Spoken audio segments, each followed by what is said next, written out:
Hi, I'm Brandon Poe, founder of Poe Group Advisors and creator of the Accounting Practice Academy. You are listening to the Accountant's Flight Plan podcast, where we talk about stuff in the accounting world. If you're looking to buy or sell a practice, we are the premier accounting practice intermediary firm in the industry. Check us out at PoeGroupAdvisors.com. If you're a firm owner looking to build a more profitable practice while actually reducing owner hours, sign up for our practice management workshop, which only runs a few times per year. Learn more at accountingpracticeacademy.com. All right, today I've got two special guests on Accountant's Flight Plan podcast. I've got Maggie Antone and Matt Wilkinson. Matt is the founder and CEO of BizInk, and he's helped hundreds of accounting and bookkeeping firms worldwide with their marketing. He's spoken at XeroCon and several other accounting conferences all over the world. He's also featured in Accounting Practice Academy. And Maggie, in 2020, co-founded a company called Troika to bring her branding skills to the accounting profession. She has 2 decades of experience as an ad agency leader. And she's worked on brand strategy with clients, including, get this, Coca Cola, McDonald's, and World Vision. That's pretty cool. Welcome. Thank you. Now, Matt, you were on my podcast back in 2015, and we talked about marketing. And now you're launching a branding company. Yeah. Okay. What's the distinction? And tell us more about why you chose to do that.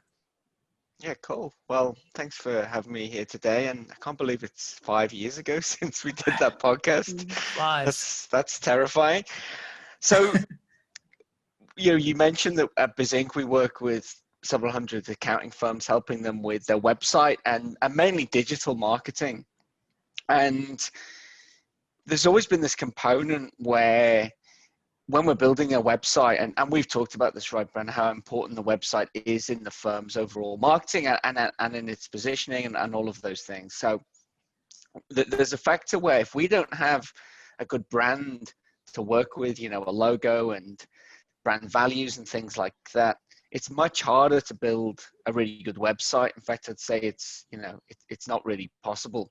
So sometimes we get, firms who come along, they're quite a cool firm, but they're just really lacking that brand department. And BizInk's a scale-up company.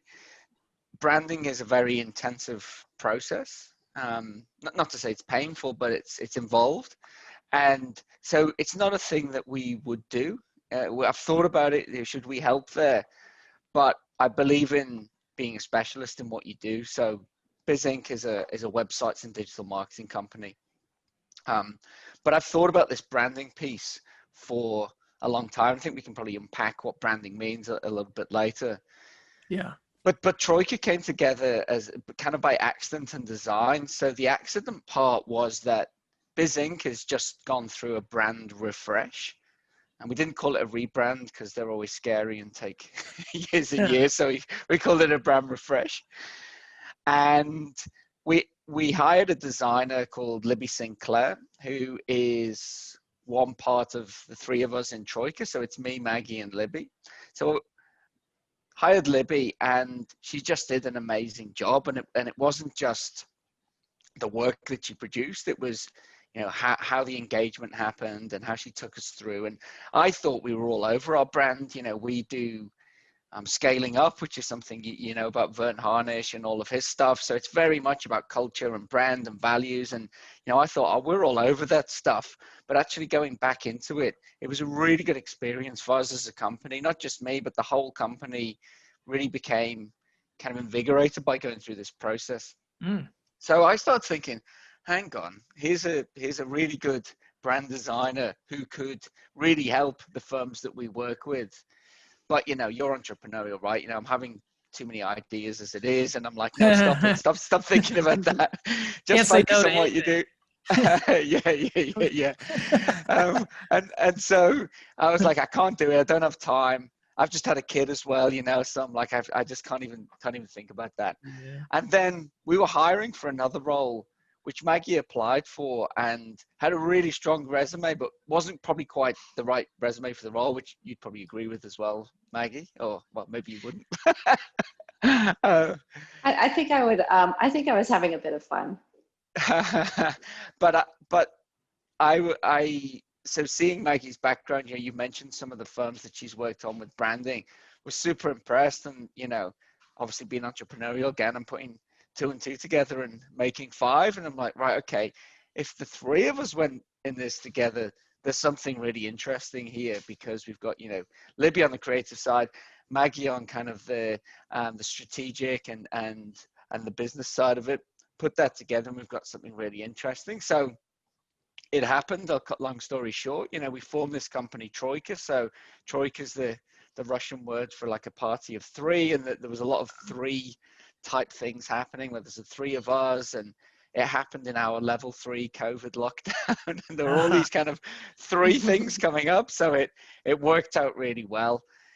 So that was really the accent and design. The design part of it was seeing this weakness that many firms have around branding, and which you can probably talk about, knowing that BizInk wasn't the right company to solve that, and then the accident of meeting 2 amazing people in Maggie and Libby, and thinking, okay, let's do this as a separate venture, and that's where we are.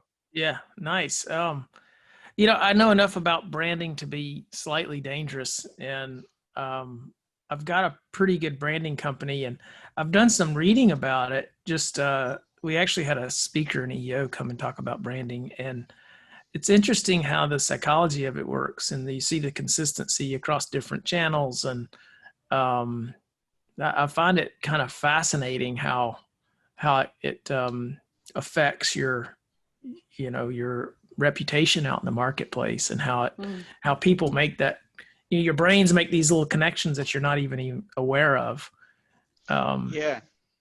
It just made me think of something then, which I was talking to my uncle years ago about wine, and he said that most people can't, you get these wine snobs, right? And a lot of people don't have a palate to really understand what the difference between this grape and that grape, but everyone can tell like a really cheap wine, a decent wine, like a middling wine, and a really good one. You might not know why it's really good, but it's really good. And I think that's the same with branding, right? Is that, it might seem this kind of ambiguous thing, and hopefully we can clear up some of that as we chat today.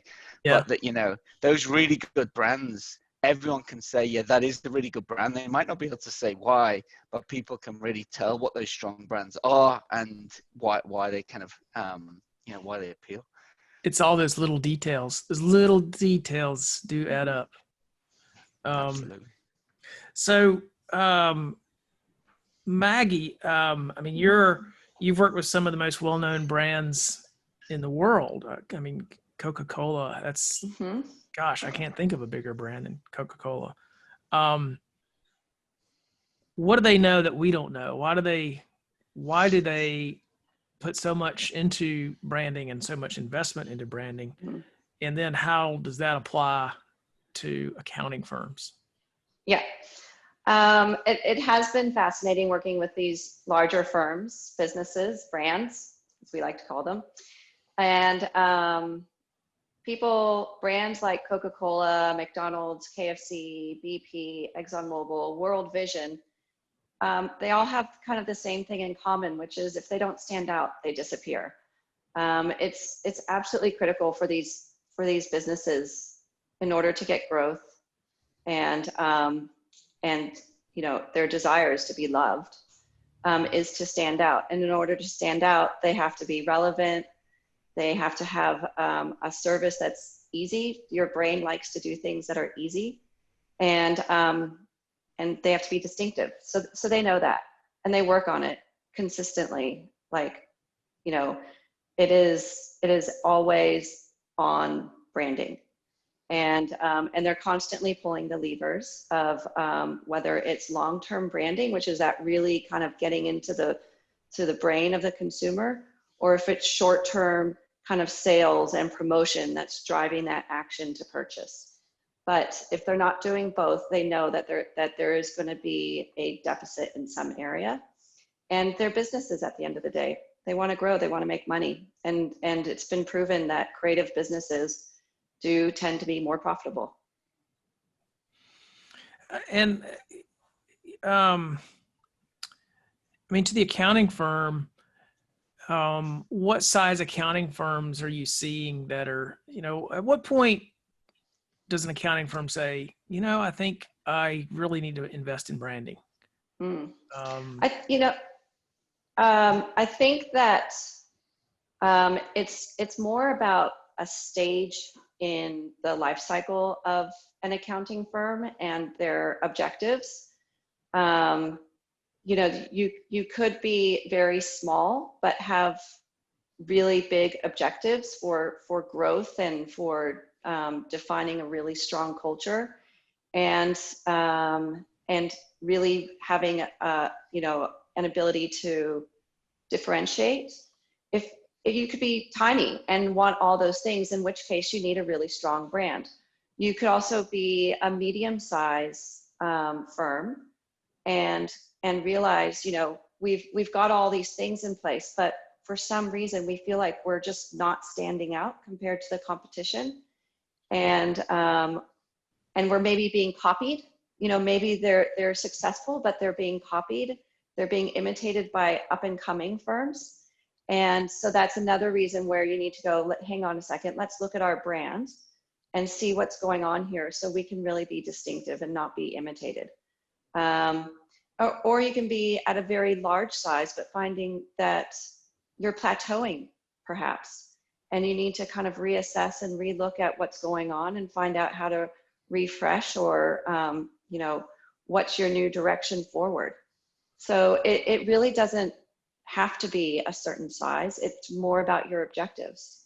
That's interesting about the imitation. I never thought about that before. Like suppose you're sort of innovative and you're coming out with things, and then people go, oh, your competitors start to do what you're doing. And that's kind of what you're getting at, is like, you've got to keep the ball moving.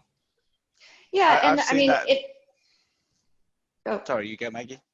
Innovative businesses, ultimately are probably going to be copied because they're the ones innovating. And that's kind of one of the definitions of being innovative, is you've developed something for the first time, you've gone through the struggles, and other businesses see it and they go, hey, that's smart, we're going to do the same thing. But you can still be innovative and be distinctive, and the kind of leading brands do that.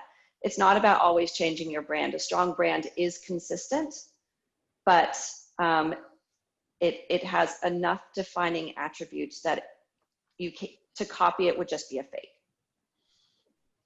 I've seen that happen here with a couple of firms where certain, I don't know whether I'd call them innovations, but maybe new things in the market happened, and people were doing things like putting pricing packages on their website.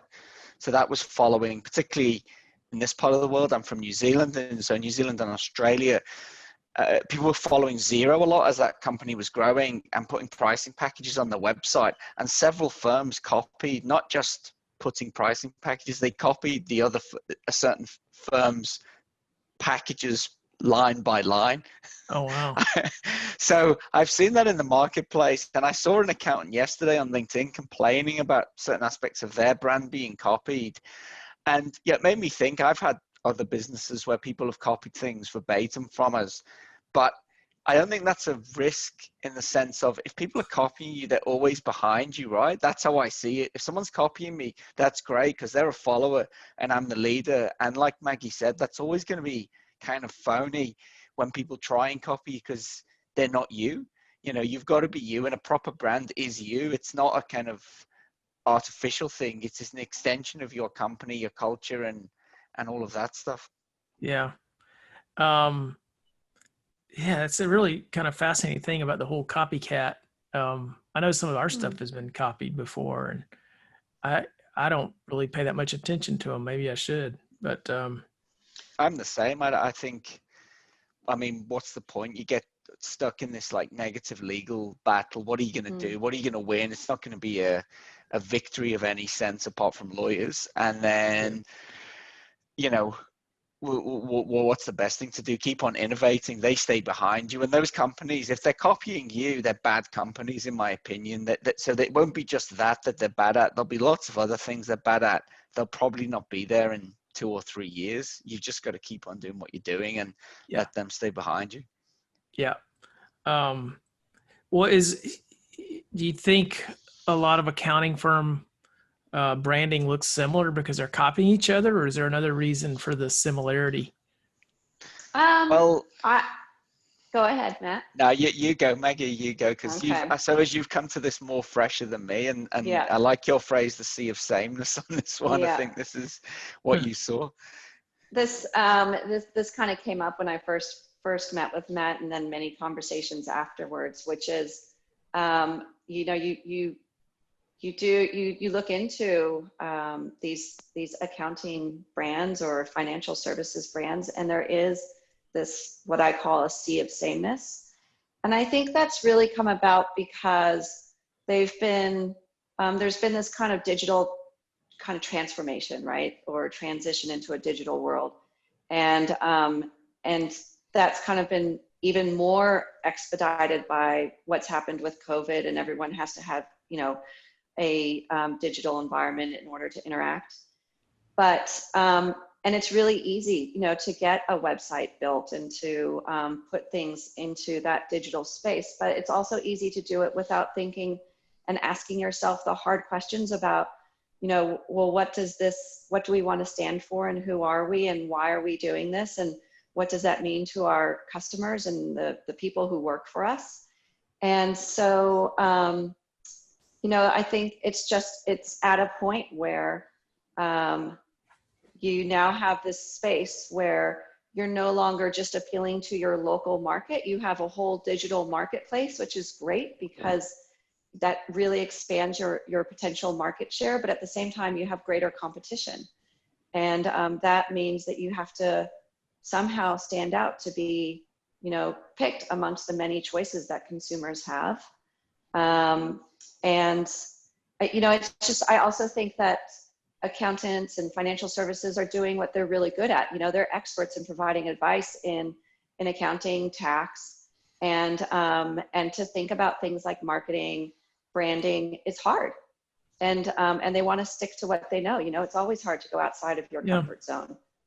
Yeah. And I think too, it's scary to differentiate, because you think, well, gosh, if I'm that specific, then I'm going to exclude these other opportunities, and it's scary to be different, I think. But the fact is, we are all different, right? We're not. There's something different about every provider. Yeah, I like to think of branding as in the most simplistic terms. Sometimes it helps to really break things down. And I have 14-year-old twins, and oftentimes you're trying to explain things to them that you're like, okay, wait, how do you explain this? And branding is kind of like the exercise of choosing what you're going to wear each and every day. And you like to think that it's a mindless process, but actually what you're doing is saying, these are the things that say something about me. You don't get dressed in the morning and go, because I wore a blue shirt, I want everyone to know that I like blue.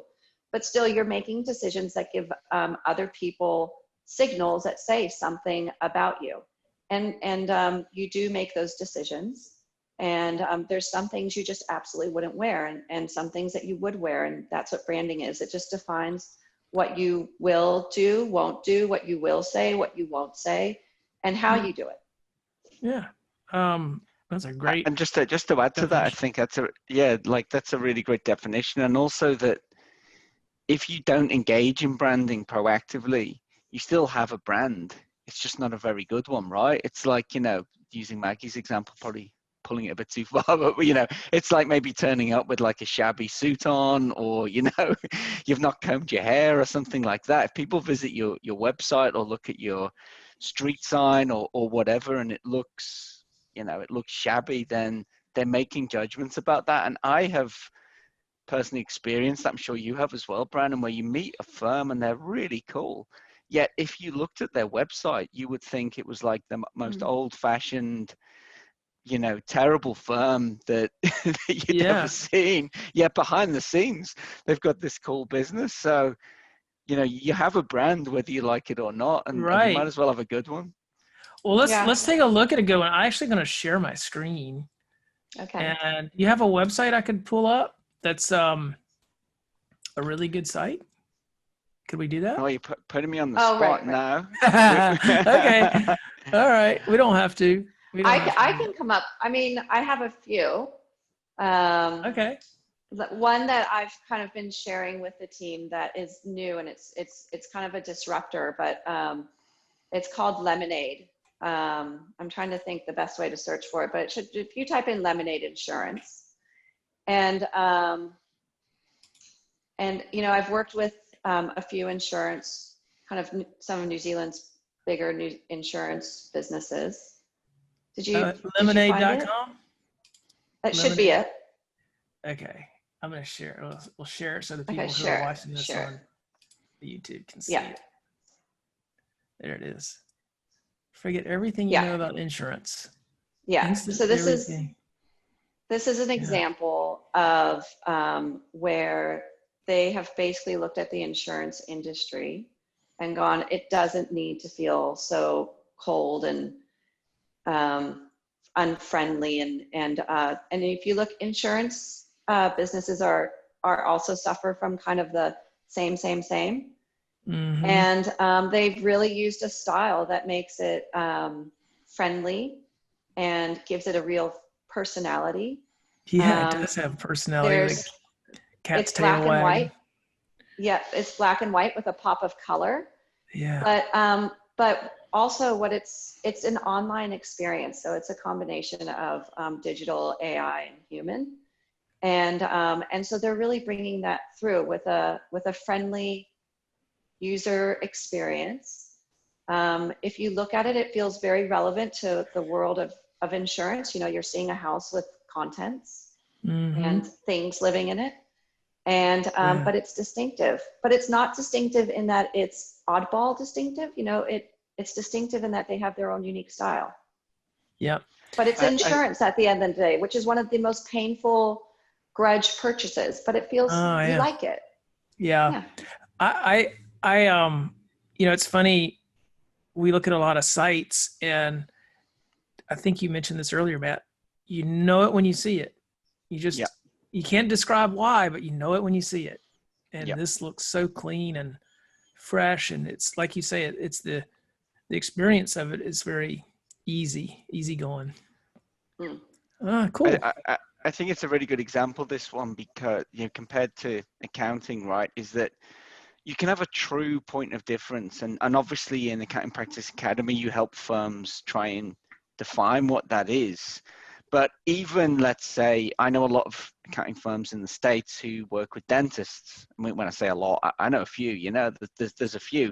So they're different, but it's still the same as some other people. And then what they offer in the end is still going to be, maybe some planning, tax returns, it's the same stuff. So it's an undifferentiated market to an extent. So what I believe then is that, a real point of difference is like, what can I say, like a feature on, it's like the retina display on an iPhone. It's like a thing that another phone doesn't have.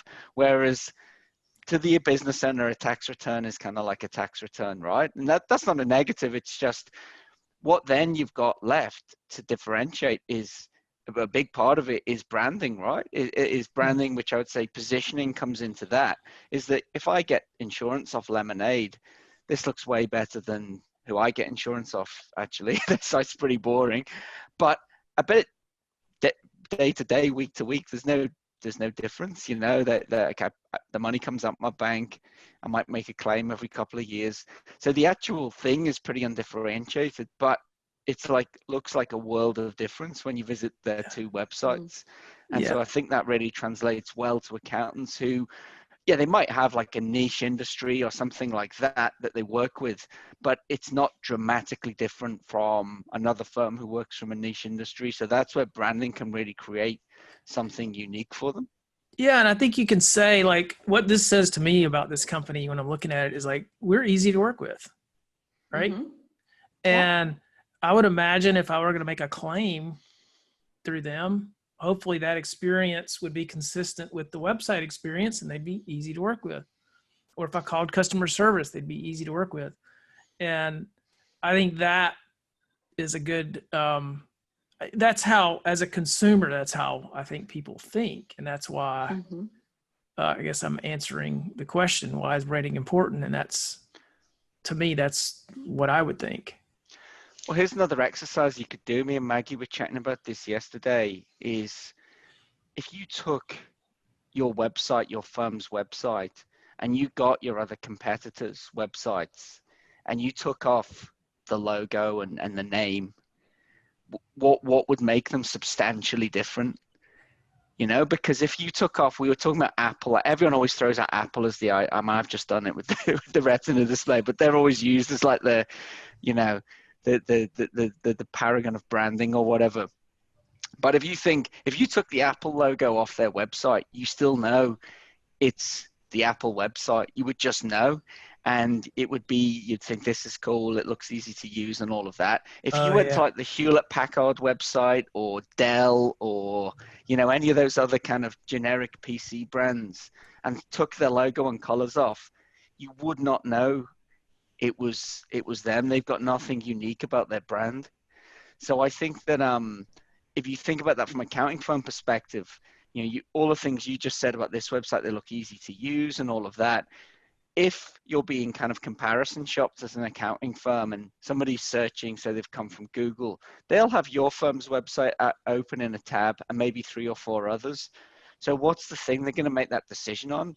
At that point, you know, if your website looks like this and their other websites look like something that was done in the 90s, which a lot of accounting firms' websites do, who are they going to choose? Yeah. It actually makes a substantial difference. Yeah. And there's a lot of emotion conveyed in these, in a brand and site. This is a great example. Yeah, I think I'll just jump in really quickly. What's happening here is that when you have product parity, so there's, whether it's insurance or, you know, consumables or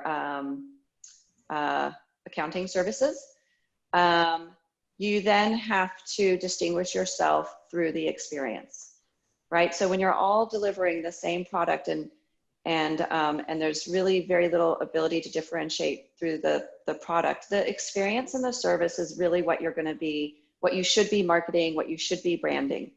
And that's even more critical in the digital age. And as AI kicks in and you're dealing with chatbots and everything like that, your culture, your service, your experience will be the thing that allows you to be you and to stand out. And it's also that there's, you know, if you think one of the things I try to bring to this is to be consumer centric. And I think that's one of the areas where that's also hard for the accountants and financial services, because they know what they know really well. But if you think about your consumers and your audience, you want to make it easy for them because they're overwhelmed with choices. And I mean, if you've been doing a little bit of branding, reading and everything, you know that every day your brain is having to make thousands of decisions. You're being bombarded with brand messages. So the brands that make it easy to take in their information and easy to use will create a pathway much quicker than the ones that are difficult or not pleasant experience. Yeah, when you go to a site and it's a wall of text or it's just too much information, it's just like overwhelming you. It's just like, Yeah. Yeah, you're streamlining the decision process. And, go ahead, Matt. Sorry to interrupt. Was business owners don't know what they don't know. Like we were talking about an accounting website the other day, and you know, they're listing out all these features in the you know, what they offer, but business owners don't know that stuff. That's why they're hiring. Just like, you know, an accountant hires us to build their website. They don't know about HTML or CSS code. They don't want to know that stuff or how we do it. They just want to call website. And so when business owners visit the website, it is the experience. It's not like Amazon.com where they're going, you know, oh yeah, I want this tax minimization, and you know, it's not that. Oh, I'll have a side order of, you know, whatever. It's not like that. So I think that's where a lot of firms go wrong, is that that they're technicians and they try and sell on that technical aspect where that isn't important to a business owner. Not is it not important, but it might be important, but they don't perceive it as important, so they're not going to buy on that, but they will buy on experience and feel. Right. Well, it's it's the so there's a lot of do-it-yourself stuff out there in the marketplace, and it's funny because in my brokerage business, we sell CPA firms. Our biggest competitor is actually the do-it-yourselfer. Yeah. And so I probably know the answer to this question, but I'm going to ask it anyway. If you were going to, let's say you're an accounting firm and you want a logo, why not just go to like Fiverr and for a few bucks, like for the price of a dinner, maybe even less, you can get a logo. Why would you go to an agency and go through the trouble and expense of having a major logo design project going? I'll let you take that one, Maggie. Okay. I think, it's that story of you pay for what you get, right? And you might get a logo and that's awesome and you use it, but if it doesn't say anything about you, if it doesn't speak to your consumers, your audience, your target, then it's actually doing nothing for you. And that's fine because you didn't pay much for it. So you didn't risk much and you didn't get much out of it. But if you do work with a branding agency, and my background is in large advertising agencies, and they have their own flaws and faults, and possibly why I'm not there anymore. But with a branding agency, what you're going to get is someone who is looking at your business to understand what it is about your business that your audience needs, that's going to connect with your audience, right? And to make you relevant to them and make them want to stay with you. And not only that, it's about defining a culture so that your employees want to stay with you and they feel proud of the business that they're working with. And, best of all is then when you attract potential talent and you have people knocking on your door because they like what you're doing and you're able to put out there what you're doing. Now, a logo from Fiverr will give you a logo that is just a logo, and you might want to, it might have saved you about 3 hours not finding, scrolling through clip art yourself. You paid someone else to do that. Good job. Yeah. Can I just add to that as well? Is that that's a really good summary of it. But a logo isn't a brand as well, right? Just to make it really like a logo is one aspect of a brand. I might try and call up the work that Libby, the other part of Troika, did for BizInk in terms of the whole brand presentation. In a second, I'll try and bring that up because I think that'll be quite instructive to see all the steps we got through to do just the logo. But, a logo is one aspect of the execution of a brand. A brand is a whole bunch of strategic stuff beyond that. So the logo is just one part. And if you spend, whatever it is, 5, 10, 20, even $100 on a logo, it's not going to be that good. I'd say that, spending a lot of money on branding isn't a guarantee of high quality. Generally that follows, right, in like everything like that you buy. But spending no money on it or very little money, that's a guarantee of low quality. So I'd put it that way as well. Yeah. And to the people out there thinking about brokerage services, I'm going to plug myself here. So like, if you do it yourself, you won't pay my fee, but you're going to miss out on all the opportunity that I could have brought. It's the same thing. It's the same thing. We did a thing recently. We've been implementing Scrum, which is a form of agile development in our business. So we won't get into that, but it's basically a way to build software.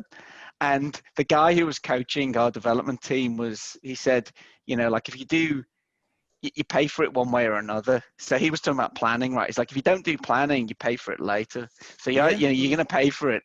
And I think it's the same thing. If you just get a logo tossed off from out of Fiverr, you're going to pay for that. Maybe it's the unknown, isn't it? You're not going to know the clients that you didn't win or because of that, because they didn't even consider you because what you looked like. So Yeah, we have the same thing at BizInk with either the DIY person or in accounting firms, it's often the, little Johnny who's the nephew of one of the partners or something like that, who did a web design project in school.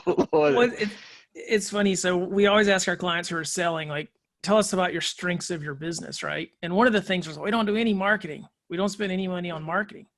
It's all through referrals. And, the fact is, they're still really, if they're not investing in their website, they're missing out on probably more referrals than they even know about, because as you said many times, like, what's the first thing referral is going to do? They're going to pull up your website. It's the first thing a potential referral client is going to do. Seals the deal, like I always say, seals the deal. And probably I also said it on your last podcast, because I always say this as well, is that if you say the referral thing, we get all our work through referrals, right? That's a self-fulfilling prophecy. It's like, if you don't do marketing, well, you're not going to get any leads through it. So it's a self-fulfilling prophecy. It's just a circular argument. It doesn't make any sense. Yeah, you mentioned the process for developing a great brand.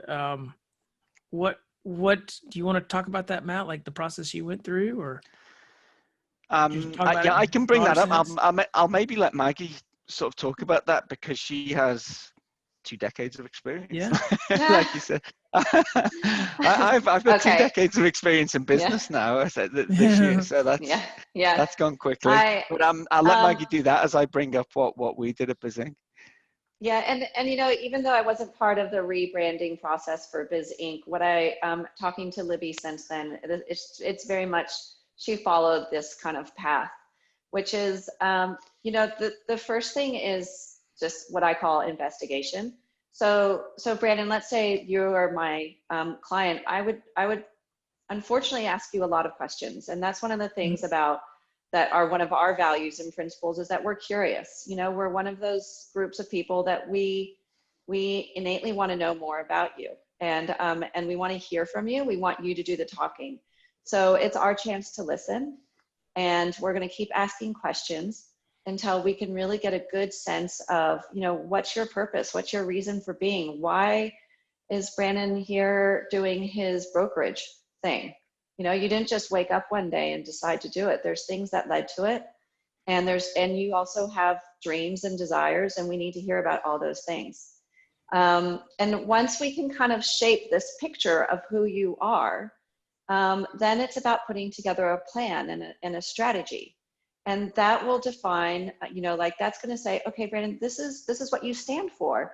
And this is, we want to say, this is what you stand for, and this is what you do to deliver the things that you do.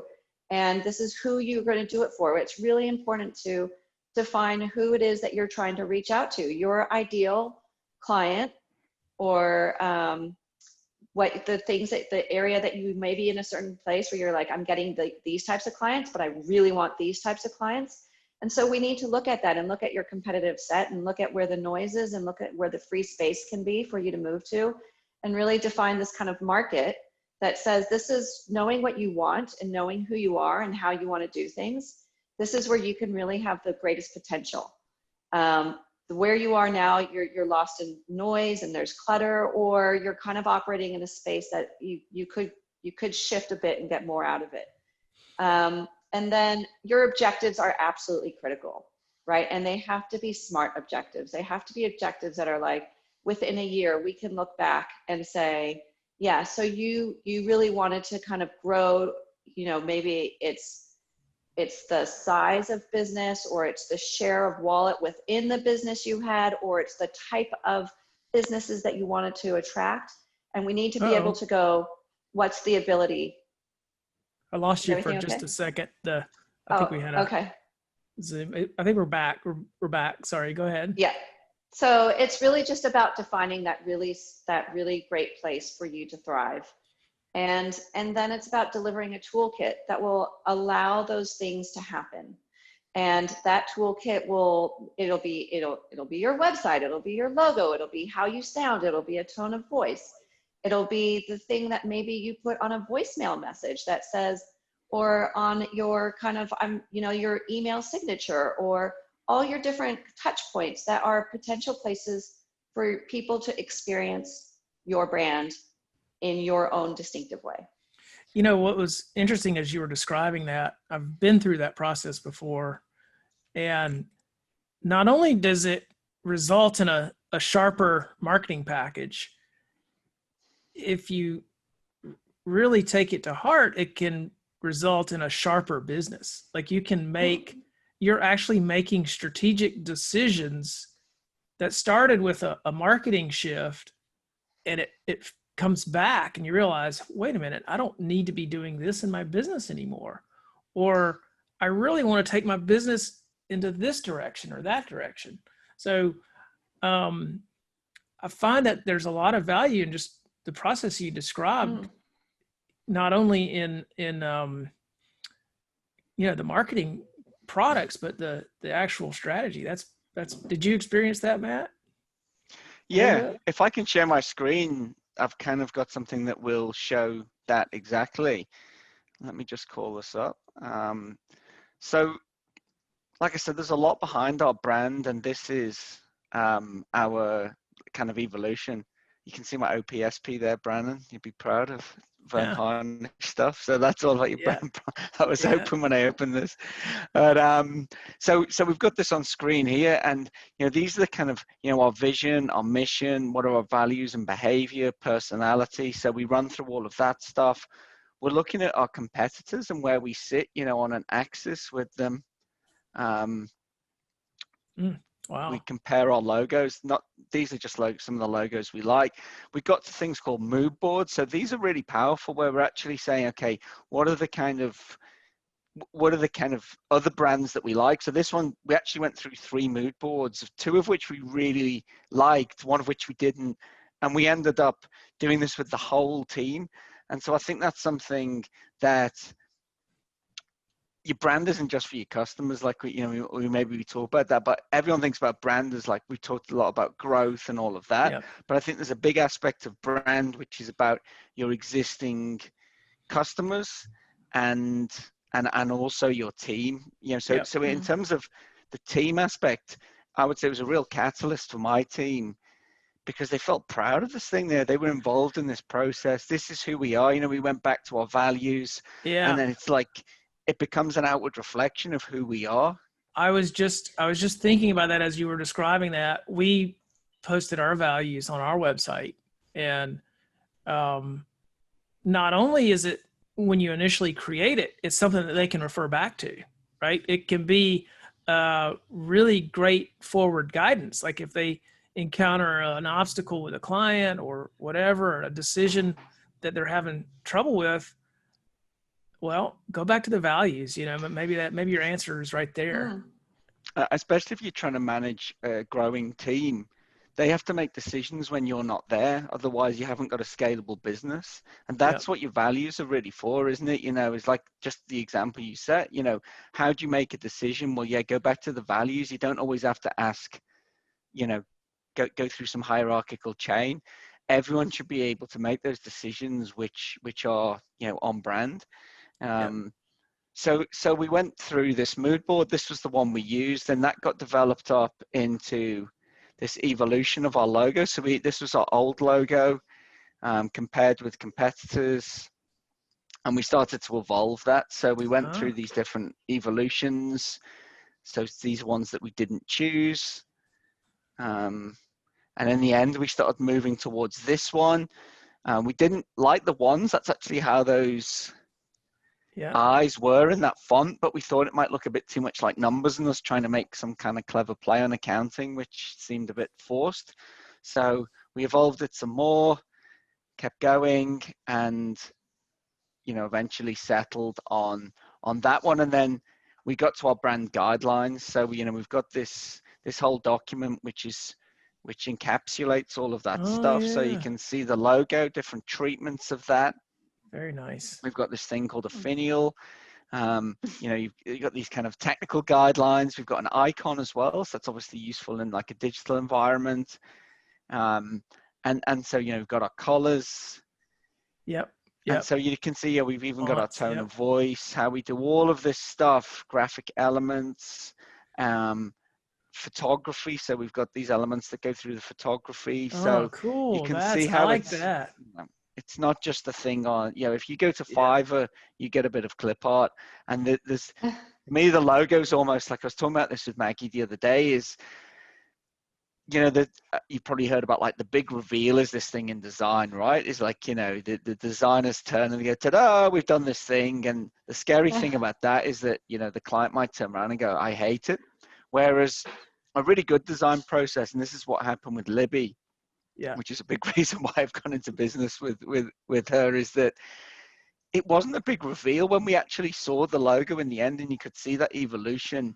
It was what we wanted through a process. It wasn't this scary process, because our research into accountants and branding is that there's this fear of this open-ended, ambiguous process where, it feels like you're putting a lot of money into something that isn't that defined, because it's very different than, a balance sheet is a balance sheet, right? It's got to be this way. And, that's one way of working. Whereas creative can seem very open-ended, whereas like a really good creative process will actually feel like you're stepping through it, so that in the end there is no big reveal. It's just like that is that's the end result of a process that we've gone through, and it's almost obvious. So it was a very comfortable thing to step through. It didn't feel risky, and then we can see these applications. It then runs through into business cards, into a website which will launch soon. Brochures, posters, the whole side of it. So that's cool. Hopefully that gives a little insight into how a process. I love this sort of thing. Like, I just, I'm fascinated with marketing in general. So, but it looks expensive, I must say. Like, if I'm an accountant, I'm watching this, I'm like, man, what does this cost? So let's speak to that a little bit. What kind of investment are we talking about here? Well, it depends, right? So it depends, which isn't a very good answer, but I think everyone wants to hear a dollar figure as well. So I think to go through something like this, what I would call a true branding process, where you've gone through the strategy, the values, and then an execution, which involves things like a website design, obviously the logo, social media tiles and all things like that. You're talking minimum 10K you're going to spend on that. But and it could be double that, depending on the execution of it. The thing that I would say is, well, first of all, that isn't going to be in one hit. You're going to do that over different tranches. So it's kind of spread like that. But I'd say the other thing is that, given all that we've talked about and the importance of a powerful brand in winning a client, is that what's the lifetime value of a client to an accounting firm? I mean, you've probably got more data on this than me. What's the like in years? Or do you know in dollars what it might be? Well, we've done that. That's one of the things we have in Accounting Practice Academy is a little calculation for that. And like, the numbers aren't coming to me right away, but if you have, a $15,000 a year client, right, which is a good client, but it's not out of the ordinary if you keep that client for 15 years. What is that? Yeah, you give yourself a hard sum there. Is that 225? That's $225,000. Yeah. So I would just say, let's say you spent the upper end of that 20 grand, and you could get, certainly with us at Troika, we could do an amazing job for you with that. Would be, it's a drop in the ocean, isn't it, compared to the lifetime value of one client, and then you take that across your firm. So I think it's, probably for bang for your buck, it's one of the best things that you can do, particularly when you see that executed in obviously I run a website company as well, so I'm going to say that, but a website's a thing where, going back to Maggie's point at the start, which is, when should a firm start branding?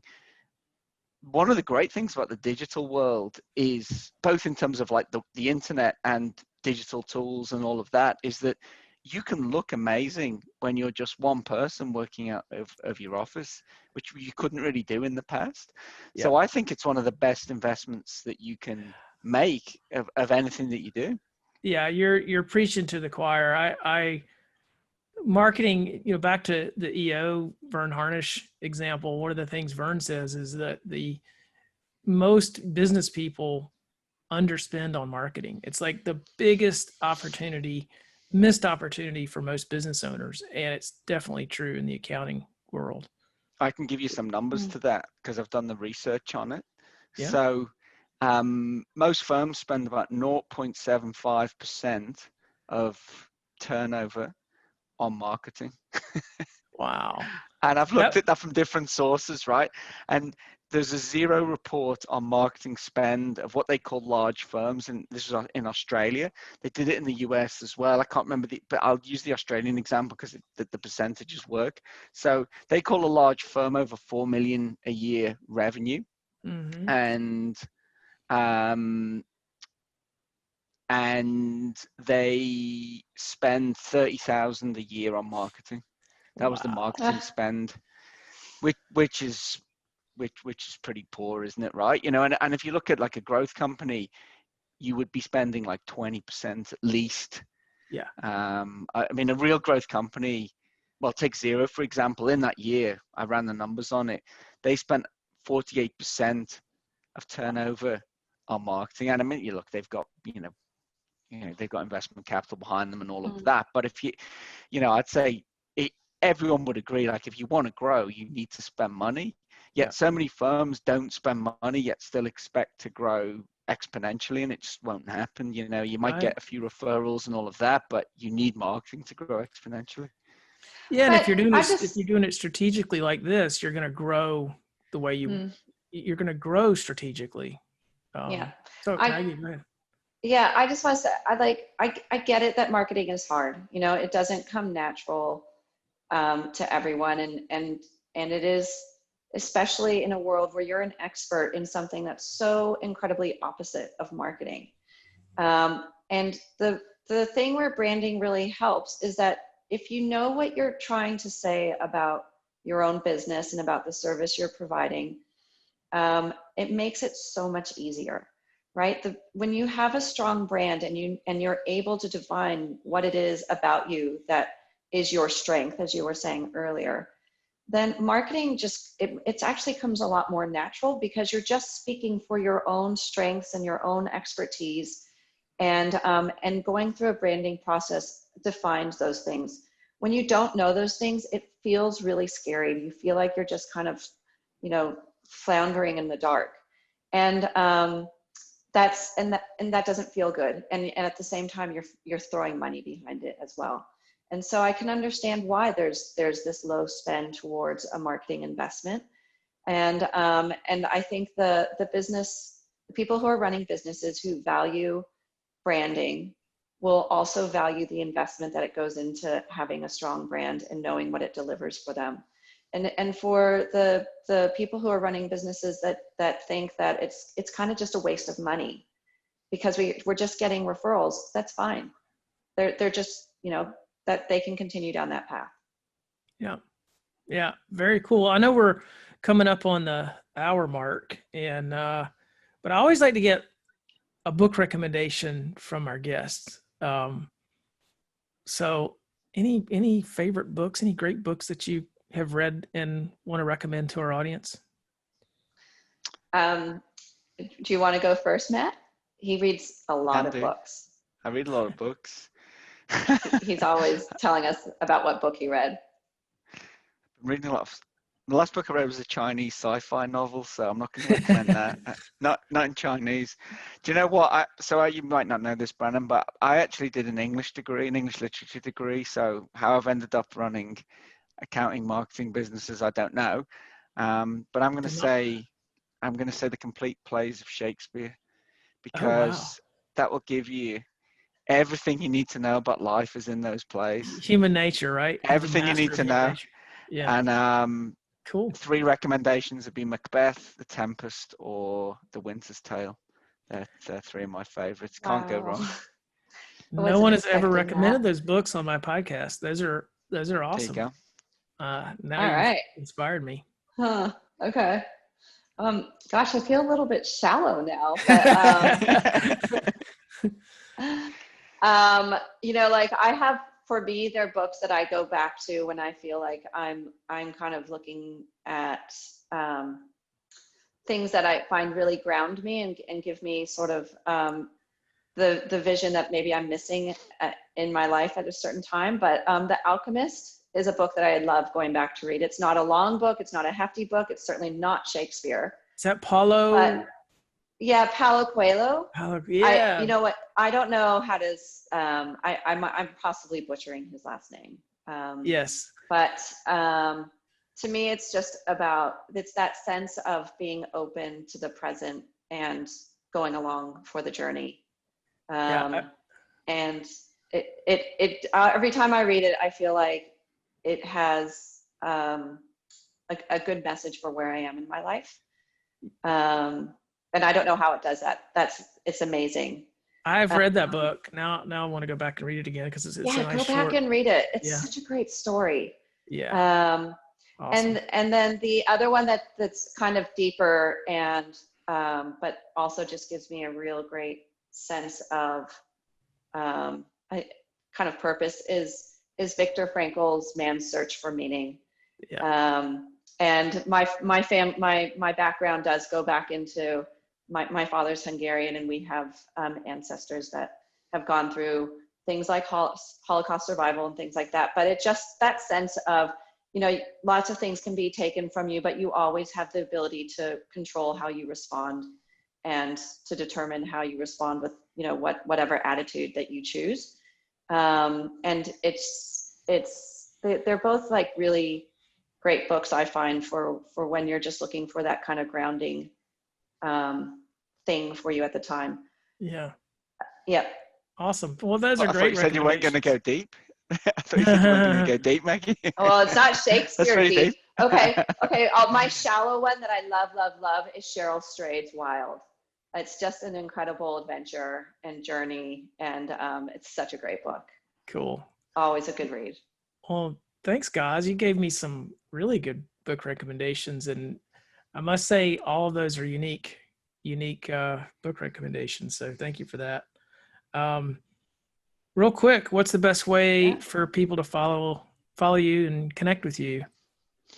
Best thing is visit teamtroika.com. So team as in sports team, and Troika is TROIKA.com. I feel I'm going to be spelling that a little bit as we grow this business.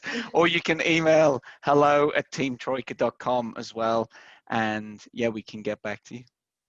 Awesome. Yeah. We'll post those up.